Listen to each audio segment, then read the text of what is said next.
Hello, everybody. Welcome to the WCN Closer Look for the Rhino Recovery Fund. It's really great to have you here. I hope everyone is having a great Friday so far. My name is Paul Thompson. I'm the Senior Director of Conservation Programs at the Wildlife Conservation Network. And at WCN, we are all about protecting endangered wildlife, like rhinos, by supporting conservationists who ensure that wildlife and people can coexist.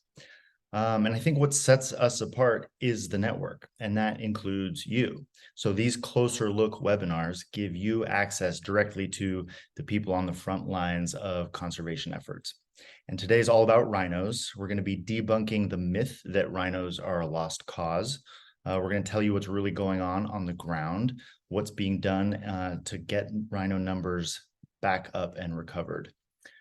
So at WCN, our efforts are focused through the Rhino Recovery Fund, which you're going to hear more about today, which is really a program that works across Africa and Asia to support all 5 species of rhinos. And we do that by getting very efficient, effective grants out to the field, to groups like some of the people you'll be hearing about today. And our ultimate goal, right, is to prevent the poaching of rhinos, to end the trafficking, and to counter the demand for the rhino horns. And before I kick off the introduction of our speakers, I just wanted to go through a few logistics for today. So we'll get into some presentations for the first part of the session, and then at the end, there will be an opportunity to have your questions answered. So while you're hearing from the speakers today, please drop your questions into the chat, and we'll be monitoring those for the end of the session for a Q&A. So I'd like to now jump in and introduce our fantastic 3 rhino experts today. First up is Dr. Markus Hofmeyr, who is the director of the Rhino Recovery Fund. Markus is the real deal. He's got about 25 plus years of experience with rhinos, mostly in Africa, but also in parts of Southeast Asia and India. He's possibly the most experienced rhino vet in the entire world. We also have Pete Badel, who's the Chief Conservation Scientist with the Ministry of Environment in Namibia. And he's with the he is the National Rhino Coordinator in Namibia as well. And last but certainly not least, we've got Simpson Urikob, who's the CEO of Save the Rhino Trust in Namibia. And SRT is the leading rhino conservation group in Namibia. And Simon is an incredible conservationist. He won the Tusk Trust Award in 2021. The Tusk Award is a big deal in conservation. It's the Prince William Award for Conservation in Africa. So we're very, very happy to have him here today. And without further ado, I'd like to kick things off and welcome Markus. Thank you, Paul, and thank you for all the people that have tuned in. And with no further ado, I will quickly run through the status of rhinos as they are currently and give some background information which will lead into the discussion that we'll have on Namibia. So there are 5 species. The most numerous of the 5 species is the white rhino, and they have, fortunately, for the first time in a decade, turned the corner and are slightly increasing again. There's approximately 16,000 of these left in the wild, and the population is either stable or slightly increasing. Next up is the black rhino, which is a critically endangered species in Africa, about 6,200 of them, and also increasing. But we need to do a lot more to make sure that this wonderful species is still present in the next couple of decades. Then the 3 Asian species, the most common one is the greater one-horned rhino that occurs in India and Nepal. They're also increasing at 4,200 animals.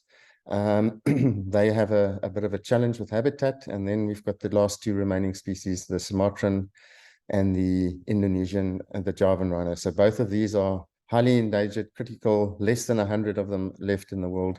Sumatran rhino only occurring in the north of Sumatra, and then the Javan rhino occurring only on the island of Java in 1 location. So they are unfortunately in a real trouble, and there's a lot that needs to be done. And I'll be visiting these sites with Paul at the end of the year, just to go and see how our projects are working there.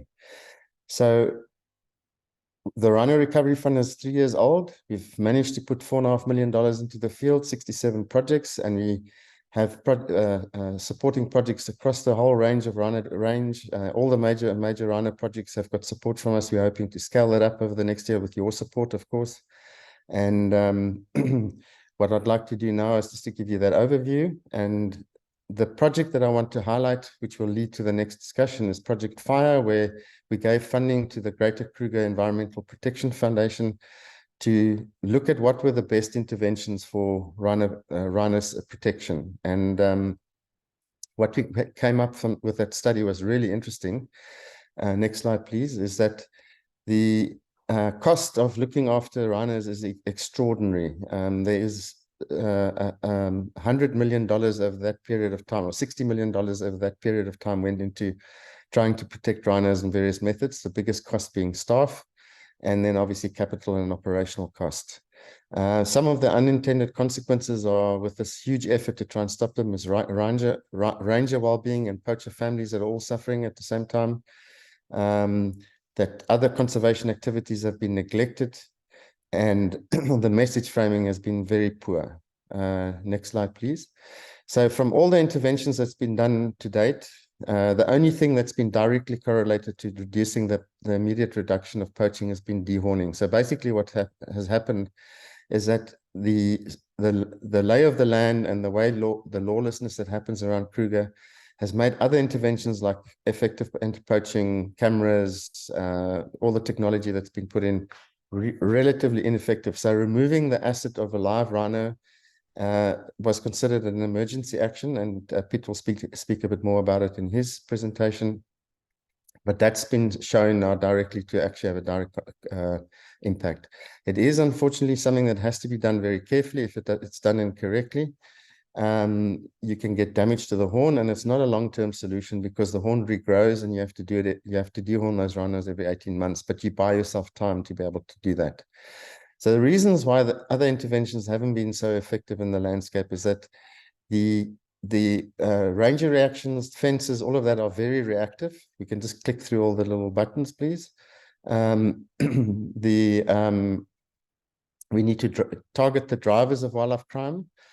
We need to find ways how we can stop corruption, and then sometimes the interventions are poorly implemented. So what is the solution in the long term?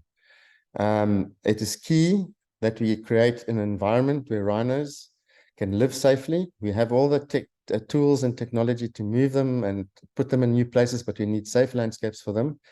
And another case studies to show where that is being done properly and how effective rhino conservation can be. 30 white rhinos were moved from South Africa to Rwanda in end of 2021, all in one go. Next slide, please.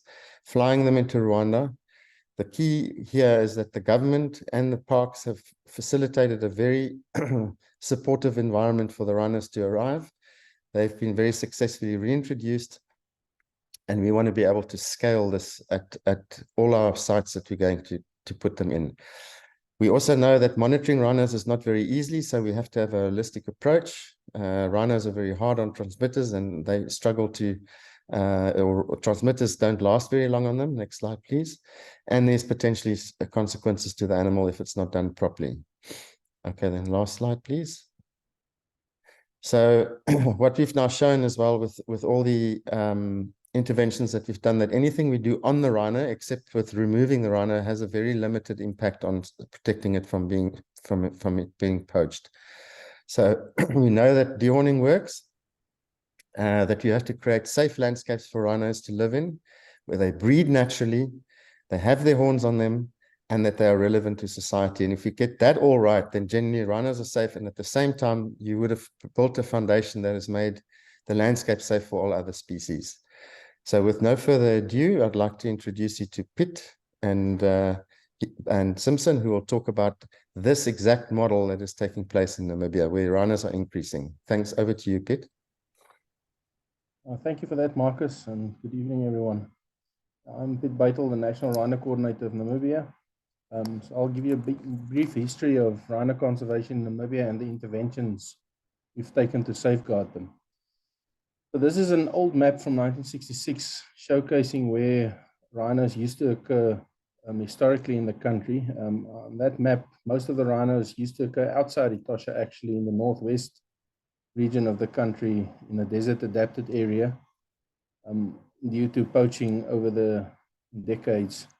And in 1966, the government took a strong stance in protecting rhinos by moving them into Etosha National Park, out of these areas, to start the breeding population in Etosha, which is the flagship park of the country. That was one of the big success stories of our country, in that Etosha now has the most black rhino in the world due to this move that took place in 1966. So following this, rhino numbers steadily started to increase in the country, until in the late 1970s, 1980s, when poaching started to happen, commercial poaching in Namibia. And you can see the poaching instances at the bottom of that graph showing, and it's spiking at 1989. We had a spike in poaching in the country. And it was a significant spike, so far that 7% of our national rhino population was lost due to the poaching at that stage. Next slide, please. So this poaching loss, the national growth of our population took a serious dip of black rhino population, and interventions was needed. And Namibia then took a bold move to start dehorning the rhinos. And together with Zimbabwe, Namibia is one of the first countries in the world actually to test this method to safeguard their rhinos. You can see there the early dehorning attempts that were made in Western Etosha and Kunene. And it was a two-pronged approach. We dehorned rhinos in poaching hotspots, but we also started to expand the range of rhinos by moving them out of hotspots to new properties and new sites where they can breed, like Markus said, and increase the population. So we started moving rhinos from these hotspots, and we had a huge campaign also stating that we're cutting off the horns of all our rhinos in the press. The rhino translocations into new areas. We started our freehold black rhino custodianship program, and in the 1990s, and also our communal rhino custodian program in 2006. The custodian program in Namibia is one of our most successful programs in the country. Currently, we have over 700 black rhinos in this program. And you become a custodian of our rhino, because all black rhino in Namibia belong to the state. But by becoming a rhino custodian, we will move rhino to your property or your conservancy, and you can look after the rhino and derive benefits through tourism, etc. from the rhino. But the rhino remain the property of the Namibian government. So all these interventions we've now encompassed into our national strategies, our black and white rhino strategies. They were launched last year and are being implemented by the government. These are 10-year strategies, and an adaptive management approach is used in these strategies. And Namibia manages its black and state-owned white rhino as meta populations, whereby we manage our entire country's rhino as a big population that's interlinked into smaller subpopulations. And this is managed by the ministry through the Rhino Management Committee, which is headed by the executive director of our ministry. Okay, next slide, please. So to go to the status of our rhinos, currently Namibia has about 2,200 black rhino, which is the most black rhino in the world. So I think we surpassed South Africa about 2 years ago in terms of numbers. And we have about a 4 to 5% growth rate currently in the country on our black rhino. It's dipped because of poaching and prolonged drought in the country, but we continue to grow our populations. And most of the rhinos occur in protected areas, with Etosha, as I mentioned, having the largest population in the world. Next slide, please. You can see there's the growth rate since 2006. So it's dipped to just below 3% now, 3 to 4%. The annual growth rate. There was a big dip in 2016 when the country was hard hit by poaching and Etosha was the target. Because it's such a big population, the national growth rate took a tremendous dip. And due to those poaching interventions that we've had, we've started to de-horn on large scale again. We got cabinet approval in 2014 and de-horned our rhinos in poaching hotspots to safeguard them. Next slide, please. So in terms of our white rhino in the country, Namibia has the second most white rhino in the world after South Africa. The difference with the white and the black rhino is that you can privately own white rhino in the country, and the majority of white rhino are owned by private farmers in the country. The state has a small number of white rhino, just below 300. And then we have our first communal property that we introduced white rhino into in 2021. So that's a very exciting intervention for us, that we have provided white rhino to our communal custodians. Okay, next slide. So this is the topic that everyone is talking about currently. It's the poaching in the country. So maybe I had very few poaching instances until 2013. We were a bit behind South Africa, Zimbabwe, and other countries in Africa, but when they hit us very hard. And it peaked in 2015. And that forced us to start de-horning again and put measures in place to combat poaching. And we kind of got poaching under control, and we got it to a low of 44 animals poached during the COVID time. And then last year, with when COVID passed and restrictions were lifted, we had a huge spike again, which forced the government to put even more effort into protecting our rhinos. And last year, we de-horned 450 rhinos in the country as an intervention. Next slide, please. But de-horning, although it's effective, it's not sustainable in the long run. It's very expensive. It's one of the tools you have to use to safeguard your rhinos, but there are other tools that you need to use in conjunction with that. The ministry, for example, purchased a B3 helicopter to help with anti-poaching efforts and rhino work. We started a dedicated canine unit. We've just started a horse unit for Etosha National Park with donor funding from Rhino Recovery Fund. We started a Blue Rhino task force in the country, whereby different institutions like the Namibian Police, National Intelligence, and the ministry work together to solve and combat poaching cases. And together with de-horning, one of the aspects that's been most successful in our country has been community outreach, whereby communities and people living around national parks take ownership of rhinos and see rhinos as their property and their asset. And it's been very successful, and we've had a lot of assistance in this program from Save the Rhino Trust, which has an MOU with the ministry and works in communal areas. And this is one of the things that we propose other countries in Africa also try and do, is give ownership of rhinos to communal people living with rhinos around national parks and around rhino properties. And with that, next slide, please. I'd like to thank you for the opportunity to present here, and I'm going to hand you over to Simpson Urikop, who's the CEO of Save the Rhino Trust, and he can talk a bit more about community outreach and what SRT has done in the country with communities and rhino. Thank you.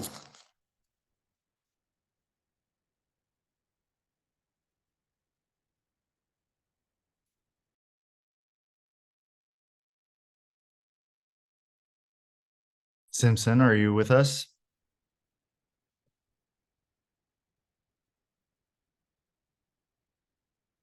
Well, folks, we thought this might happen. We're going to give him a few more seconds to see if his connection works. Simpson is joining us from the field in Namibia, and his connection is a little bit spotty. So we're hoping he's going to join us. And if he can't, I'm going to ask you. Yeah.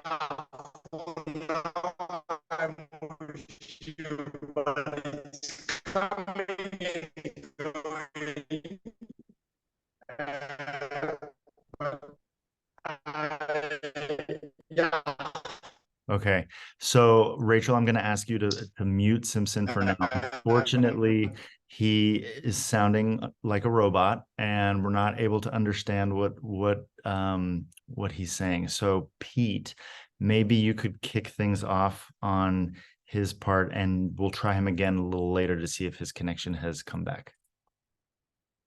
Thank you, Paul. Yeah, I'll do my best. Luckily, I started my Rhino career with Save the Rhino Trust. I also did my master's on the rhinos there, and I've known Simpson for a very long time, so I'll try my best to fit into his boots. Yeah, Save the Rhino Trust, as I mentioned, as a MOU with the government, they're actually the only NGO in the country that are allowed to monitor and work with state-owned black rhino at this stage, and they've been doing that since the 1980s when they were established. Their area where they operate is the northwest of Namibia in the Kunene area, where the so-called desert-adapted rhinos live. And these rhinos are one of the oldest and the largest free-roaming population in the world. And they actually, there's no fences. They roam around between communities, and they're not in any protected area. And the success that SRT has gained over the years, and especially recently, has been due to the community outreach and involvement with communities that they have done in that area. Save the Rhino Trust hires people from villages to work for them, and these people then increase their livelihood through monitoring rhino and doing rhino tracking tourism in the area.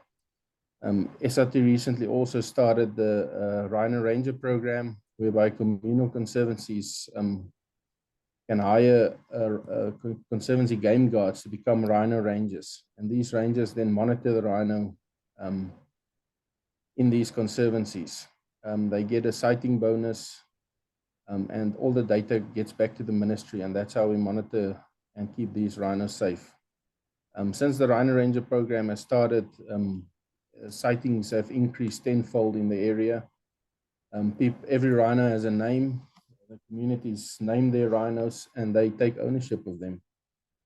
The SRT also started Rhino Awards in Kunene, whereby the best trackers receive awards for kilometers walked or number of sightings that they have through an annual year.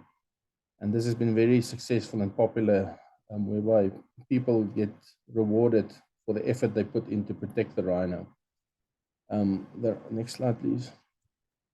So SRT and the Rhino Rangers are also involved with rhino tourism in the area, whereby guests go out with these rhino trackers, and they physically track rhinos and take photographs of them.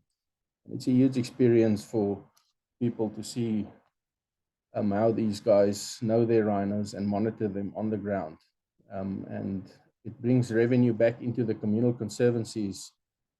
And that's also part of the ownership that gets back to the communities, because they see these rhinos as their rhinos that they need to protect. Next slide, please. And then a big intervention recently is the Rhino Pride campaign, where farm visits are done. We talk to farmers, communal farmers, about rhinos in the area and what benefits they can bring in. There's a Rhino Friend pledge campaign where you can pledge your allegiance to looking after rhinos. We've developed, or SRT, I'm talking like I'm still working for SRT, but SRTs have developed these based on American baseball jackets, that you can have a Rhino Hero jacket that you can win for your efforts in rhino monitoring. There's music videos that SRT has produced for rhinos. There's football tournaments that's been organized. And all these activities give a sense of ownership to the communities. and it's their rhinos, and they want to protect them and don't want poachers from outside to come and take their assets away. Next slide, please. And through all this work since the 1980s that SRT has done, the culmination of that has been that Simpson received the Tusk Award from Prince William 2 years ago. And it is a tremendous achievement for Simpson and for SRT and for Namibia for that matter, to receive this award from a rural NGO that's been just trying to protect rhinos for the last 40 years. And I must congratulate Simpson. The whole country is very proud of him for this achievement, and SRT. Next slide.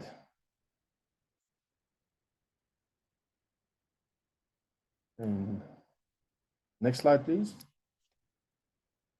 Yeah, I think. My apologies. I'm dealing with some technical difficulties. Let me see if I can get it to keep going. Thanks, everybody. Yeah, I think that was probably the last slide as well for Simpson. Yeah, thank you.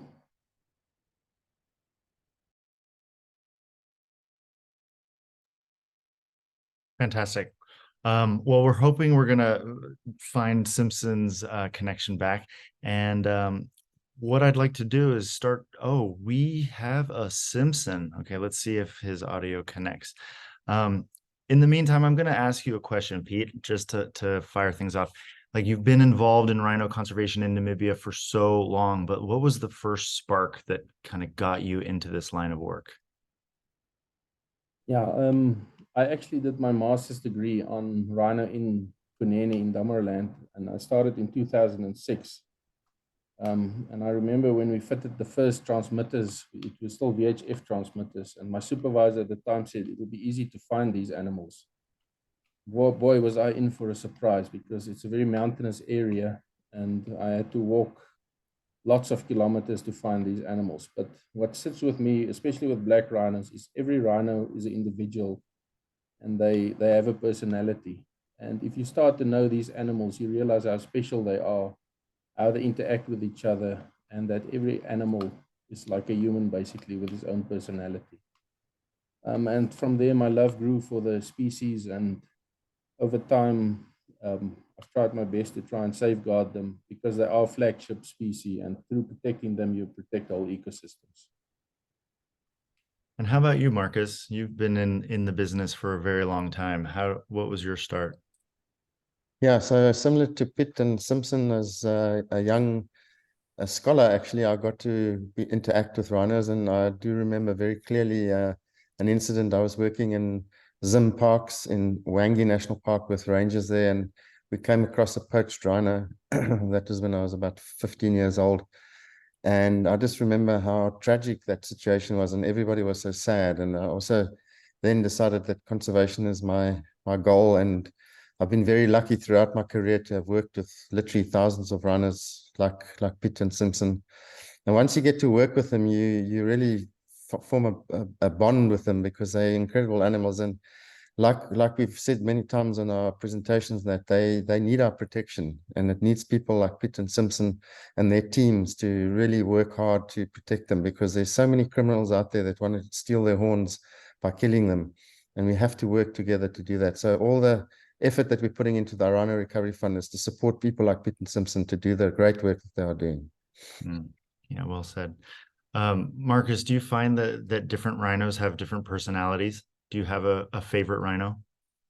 Yeah, my favorite rhino by far is the black rhino. They are very individual. White rhinos are also cute. I mean, there's nothing cuter than a baby white rhino, but black rhinos have different personalities. Each rhino is different. Some are very aggressive, some are very shy. And it's just an animal that you have to really be careful of. And they add so much character to the bush. I think the world will be such a poor place without black and white rhino and the rhinos that occur in Asia. So it's just one of those things that I think anybody must try and experience if they can. So we've got some great questions coming in from the audience. So if you have continued questions, folks, please drop it into the chat or the Q&A. We've got a few questions around dehorning. So I think people would like to hear a little bit more about that. I'll start with you, Pete. tell us a little bit more. You mentioned earlier that it's been proven to be like short-term, helping reduce poaching, but why isn't it a sort of a long-term solution? Why isn't it sustainable? Yeah, firstly, financially, it's very expensive to de-horn a rhino. You need helicopters, veterinarians, all the drugs involved, equipment. And then every time you mobilize a rhino, you put that animal's life at risk because you're basically putting it under anesthesia. So there's always a risk, although we haven't lost any rhino under anesthesia because our veterinarians and veterinary medicine has improved a lot over the years. But it's still not an easy activity to do with an animal. And in the long run, financially, and all the effort it takes to continue to de-horn these animals, it takes its toll on the staff morale. And we're not doing it for any biological reasons. We're doing it purely for security and to try and keep them safe. If there were no poaching, we would not touch a rhino's horn. It wouldn't be necessary. But like I mentioned, it is a short-term solution. Poachers normally then target other properties or move their activities to other areas until the horn regrowth is viable enough for them to start focusing on that area again.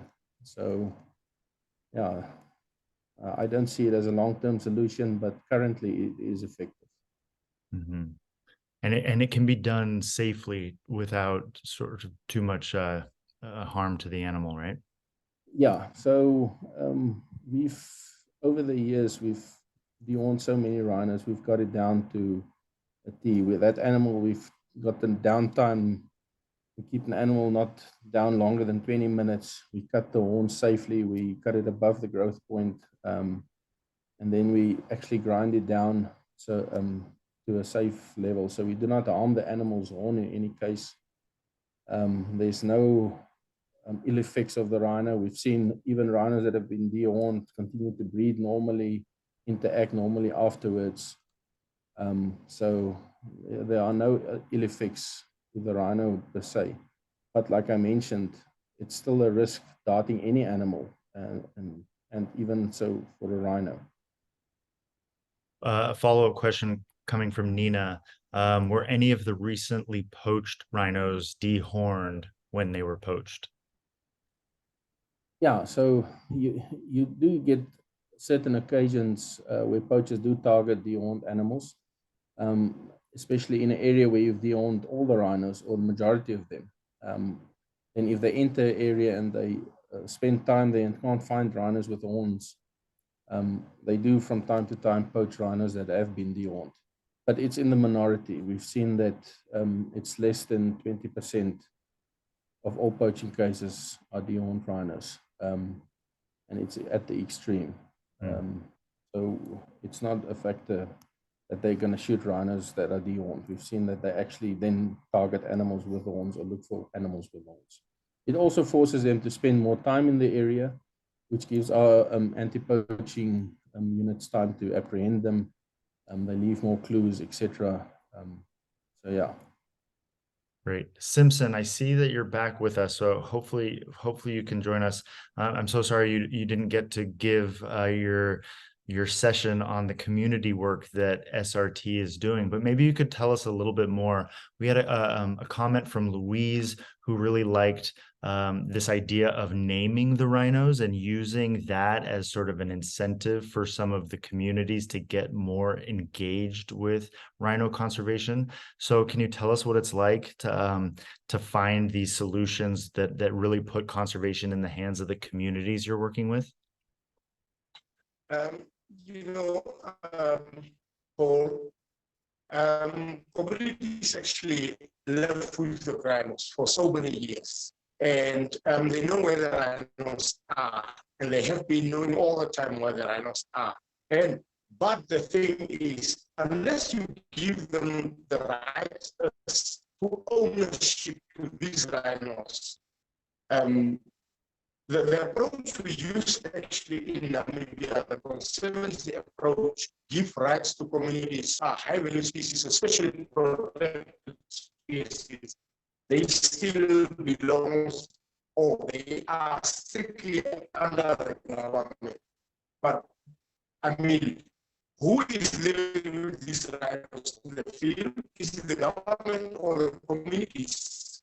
And who will protect them better if they know it's there or they have a share these rhinos? It's the communities and their authorities. We work with the youth, we work and all, I mean, different group awareness that we create and awareness that we go in.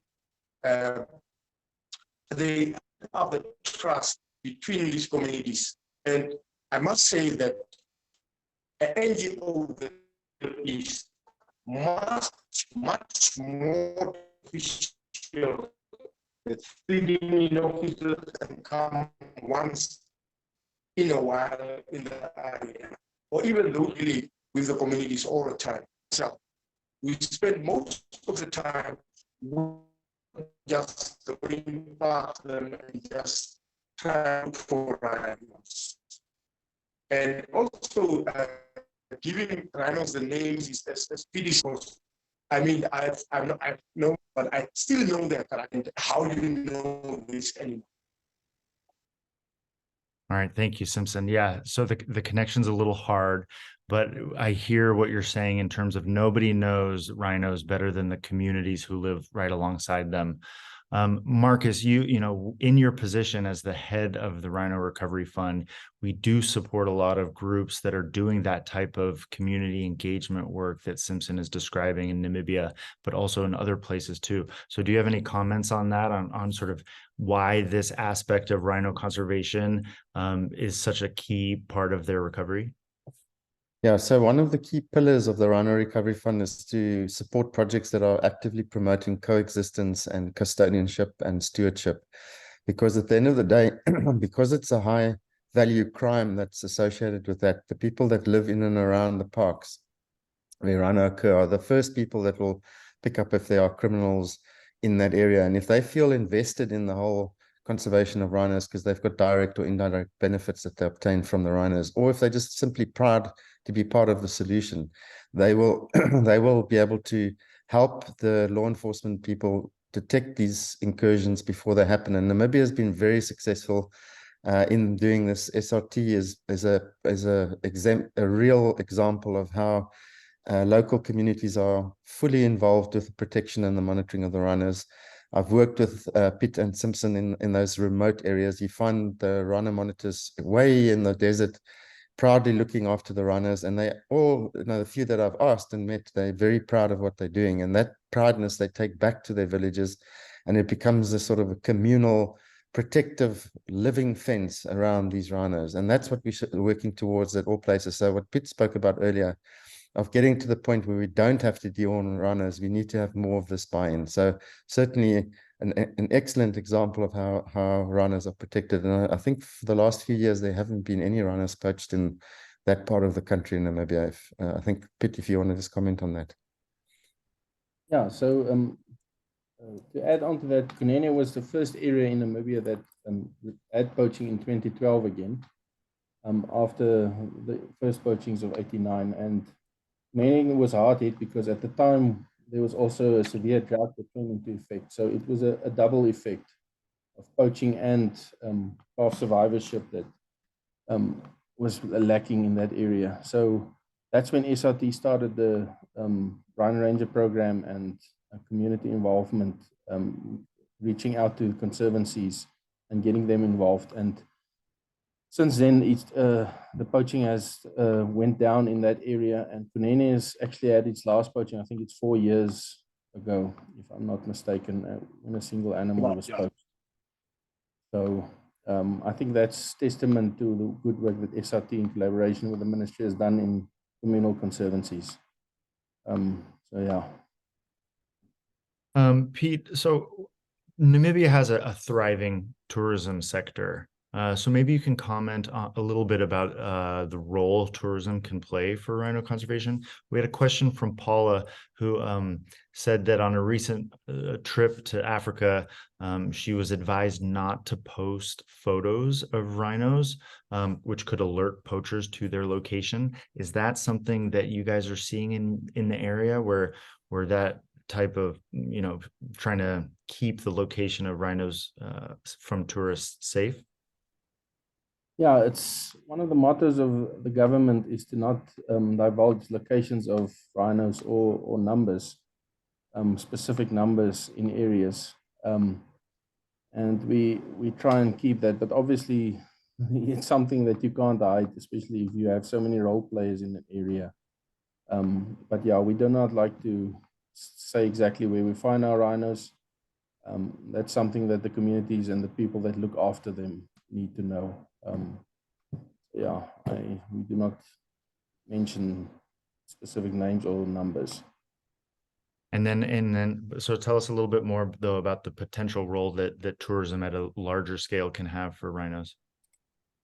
Yeah, so as I mentioned during Simpson's talk or his slides, is that we do rhino tracking tourism in Kunene at certain spots where we use community game guards and Save the Rhino Trust employees that lead these tourism activities, and it's very lucrative for the communities.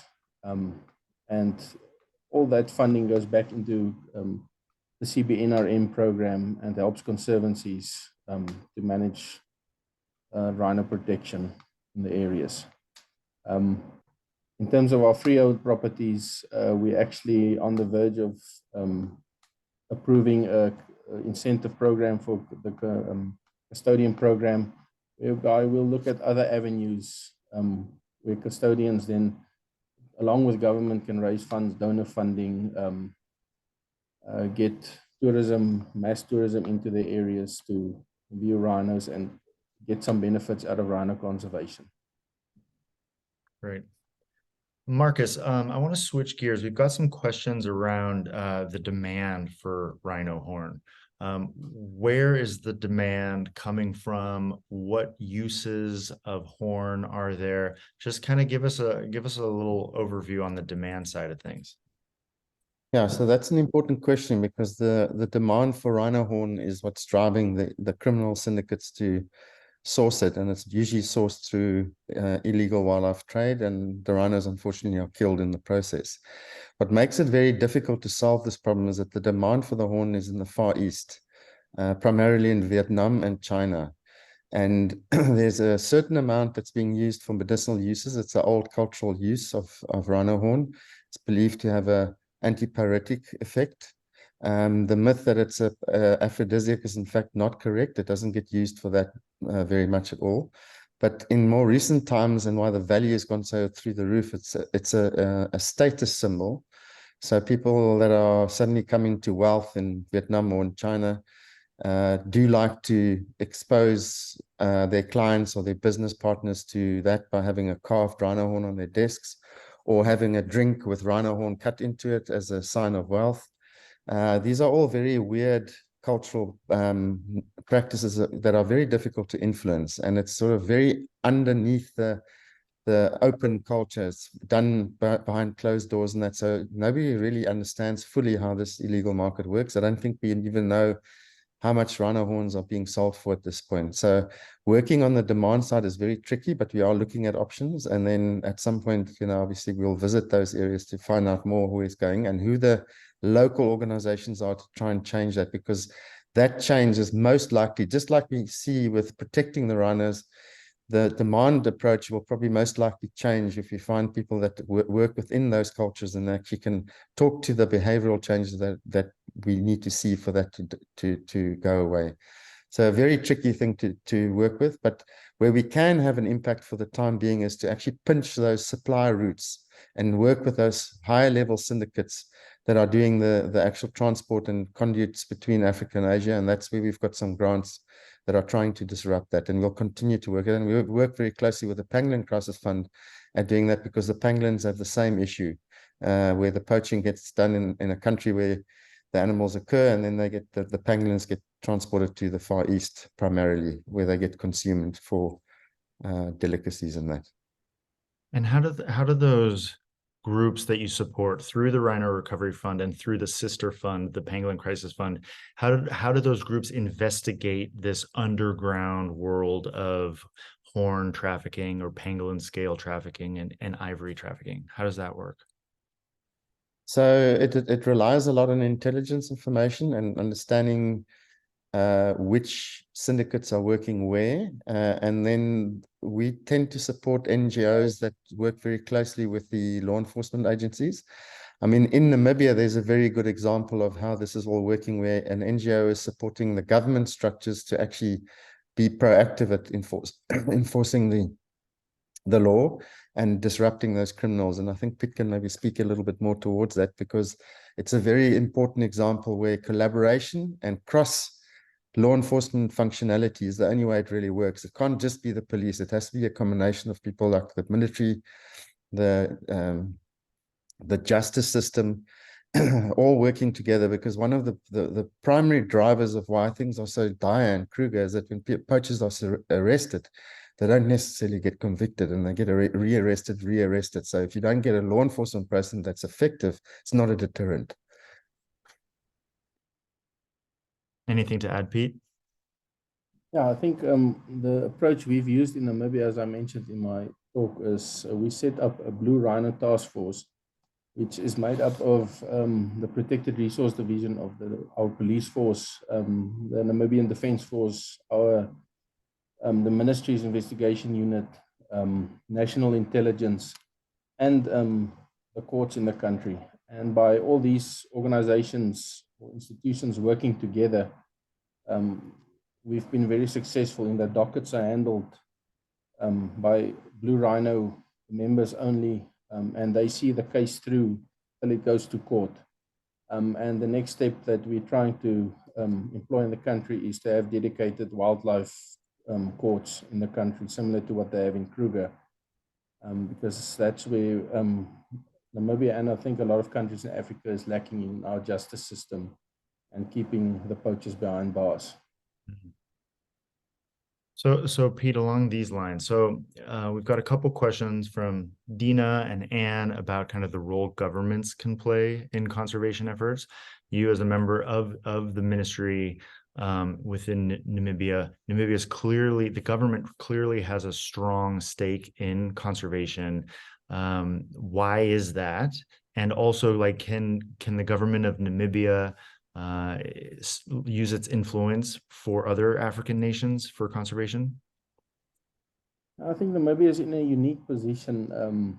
We have a lot of political will in government, and the government takes the lead. And I mentioned as well, we manage our rhinos as a meta population, and the government does that. Example, in South Africa, you have different provinces that all work against each other. In Namibia, all the rhinos belong to the state, and we can manage them as a meta population or a big population in the country. We have other advantages. Obviously, we're a desert country. We don't have a lot of people. Our national population is about just over 2 million. I think that's the one fence of Kruger has 2 million people on that border. But I think the approaches that we've put in place is that we work together, all our institutions, and the government takes the lead. And I think for rhino conservation to be successful, you need political will and a strong government to drive it. It shouldn't be driven by NGOs or anyone out from inside the country. It should be driven by the government.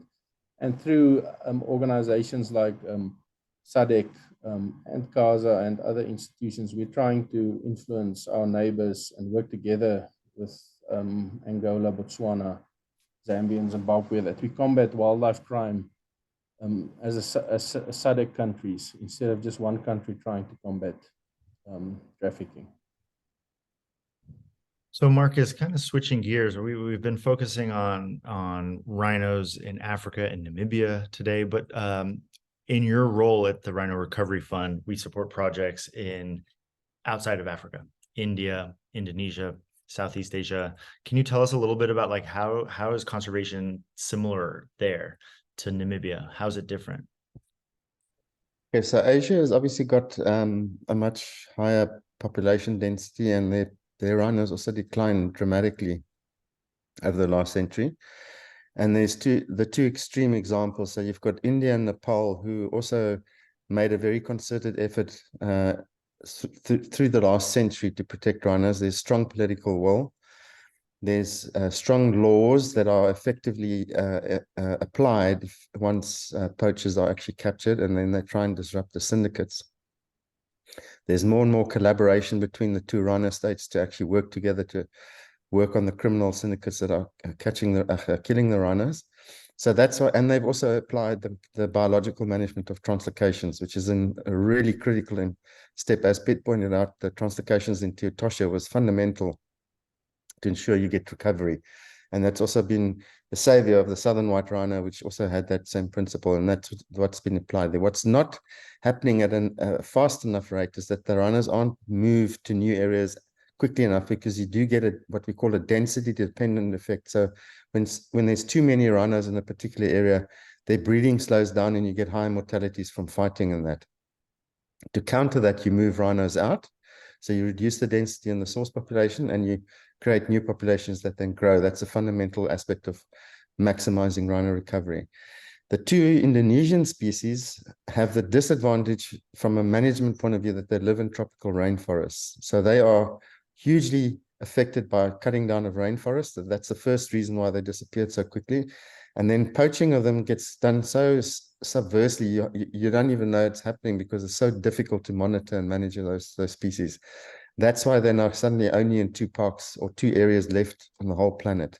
And their recovery is going to be slow and very difficult.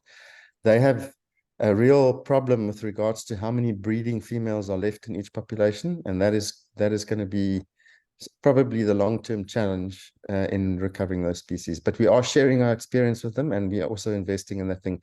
And as I said, I'll be actually going with you to Indonesia at the end of the year to share our experience and see how we can actually maximize those opportunities to save those 2 species as well. Great. Thank you.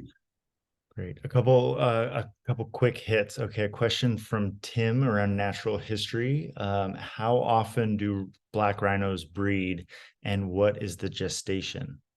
I'll let either one of you answer that. So the different rhinos have different breeding rates. White and black rhino, both in Africa, have slightly different growth rates. White rhinos breed the quickest of all the rhinos.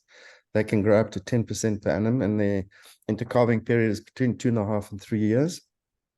Black rhino start breeding a little bit later in their life. Instead of having their first calf when they're 5, they usually have their first calf when they're 6 or 7 years old. That has an impact on the population growth. And so they're looking at, if you have a good breeding rate of black rhino, it's about 5%. That means they're doubling their population only every decade. That's the same with the greater one-horn rhino. They also breed relatively well.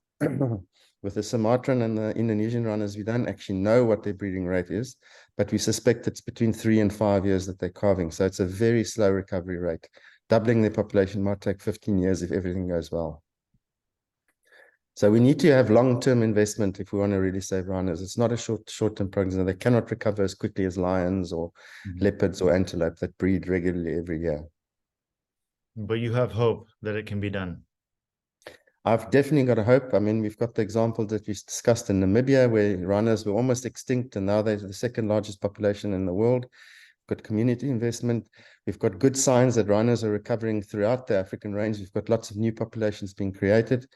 We're encouraging the Indian and Nepalese partners to do the same principles that was done to recover rhinos in Africa. I'm a little bit less hopeful for the Indonesian rhinos, but we are really working towards trying to help them as best we can. And I mean, it will be a real tragedy and it will be the first large mammal that will go extinct if we cannot stop that decline. But overall, rhinos are doing better this year than they were 10 years ago. Great. Okay, I'm so sorry that we haven't been able to get Simpson more engaged in this call given his connection. But Simpson, if you can hear me and if your connection holds, is there any parting words from you? Is there any message you'd like to get across to this audience outside of Namibia? First of all, I think I will really thank all the donors from WC and for the support that they're giving us. Every single penny actually counts where it comes from and where it goes. And for rhino protection these days, and with communities' involvement, it's really very important that we appreciate what we are getting from the donors. Without their support and the willingness of the communities, I don't think we should have gone as far as we have now in Namibia with the success story of our rhinos that we had. And also thank you for Markus for being involved in all our operations, helping us when we did the dehorning and all kind of things from our RRF. Great. And Thank you. PD, my colleague, thank you very much for being here with me also, and thanks for presenting my part that I could not present because of this Wi-Fi and the technology. Thank you very much. Yeah, well, I'm really glad that your connection improved at the end so that we got to hear from here. I think that the community aspect of SRT's work that you're doing is really critical. So yeah, on behalf of everyone here, thank you for the work you're doing. Pete, it's been great having you too, Pete. Do you have oh yeah, please go ahead. Just to add on to that, when we were talking about rhino trekking tourism, we had a protocol on rhino trekking tourism at each lodge. And I saw somebody were talking about Desert Rhino Camp. Desert Rhino Camp was actually created as it's a role model of rhino trekking tourism. And the benefits that going from rhino trekking tourism that go straight to the communities. And the communities saw all the benefit, cash benefit, and that's why they are so keen to help protect these rhinos so that they don't be poached out and they sit without benefits. And Rhino Camp was a model, but we developed our protocol at Rhino Camp, and it now works at other camps also. For example, Hofmeyr Lodge has been built by the European Union for the community, the Kwadiwas community, and it's owned by the community. And that's one of the places where they do big time rhino trekking tourism and where the benefits come. Actually, up to $1 million Namibian was coming in from rhino trekking tourism that goes straight to the communities. So rhino trekking, and it's building up, although we don't want it to be so much because we can end up in disturbing our rhinos, and on the end of the day, we will have rhinos dying because of human-induced disturbance. But the protocols actually tell what you can do when you do this. Thank you. Great. Thank you. Thank you so much, Simpson. That's all the time we have for today. So I really want to thank the three of you. It means so much to have you here, especially given that it's 10 p.m. at night where you are on a Friday night. Markus, poor guy, has a cold from some recent travels, but he's still here. I think it really shows the dedication you all have to rhinos, and we're super grateful for that. Everybody who's watching, thank you for joining us. Thanks for your time, for your interest, and for your support. If you want to be able to support these guys here, please visit the rhinorecoveryfund.org. You can make a donation that will go 100% to rhinos in the field. If you want to support the groups here from Pete and Simon directly, you can do that as well. Like I said, WCN, we're here to provide that direct connection from you all at home to the folks in the field. I do want to give a plug to our next one of these. The next Closer Look is actually going to be one hosted by WCN's CEO, Dr. Gigi Colombe, and it's going to be a State of the Wildlife Conservation Network, which is basically like a look back at this past year of the impact that we've had through all of our partners and kind of what we see on the horizon for next year and beyond. So please join us for that on December 15th. And until then, thank you very much and have a great weekend, everybody. We'll wrap there. All right. Cheers. Thanks. Thanks, everybody. Cheers, and thank you. Thank you, Pete and Simpson, for joining. Thank you. Thank you.